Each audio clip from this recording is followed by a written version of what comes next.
La question des dépendances est une question complexe et qui peut être étayée par l'astrologie telle que je la conçois. C'est-à-dire que nous ne sommes pas forcément maîtres de nous-mêmes, maîtres de notre propre destin. Et donc, il n'y a pas besoin de mettre de l'astrologie partout, chez toutes les personnes. Il suffit que certains personnages qui ont une force gravitationnelle puissante passent par des processus cycliques pour que ça se répercute sur tout le monde. Donc c'est pas la peine de dire, voilà, je regardais le thème de machin, de truc, etc. Non. Il suffit que certains personnages soient marqués par cette cyclicité et aient une puissance gravitationnelle forte pour que ça joue sur tout le monde, pour que ça impacte tout le monde. C'est là que les astrologues n'ont pas compris, et a fortiori les gens qui ne sont pas dans l'astrologie.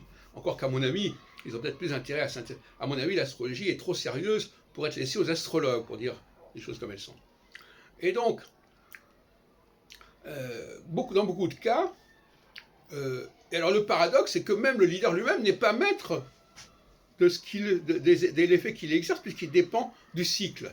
Donc, le leader dépend du cycle saturnien, et les gens qui tournent autour du leader dépendent du leader saturnien qui lui-même dépend du cycle. Donc c'est un système à 3 niveaux. Mais en réalité, c'est un système extrêmement économique.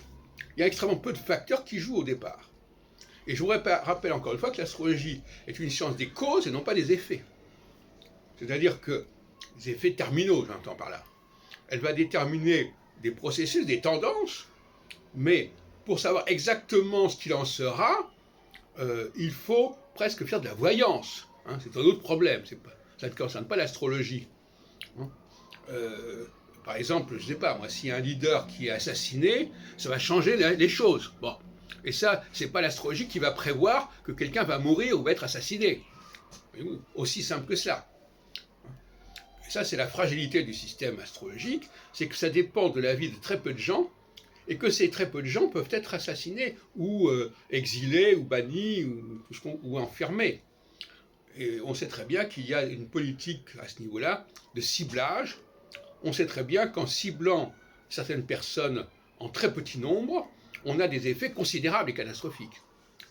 Et par conséquent, en phase de solsticialité, on va cibler quelques personnages marquants, alors qu'en phase d'équinoxialité, on va avoir un impact collectif. D'où 2001, d'où 2015, etc., qui se produisent en phase d'équinoxialité.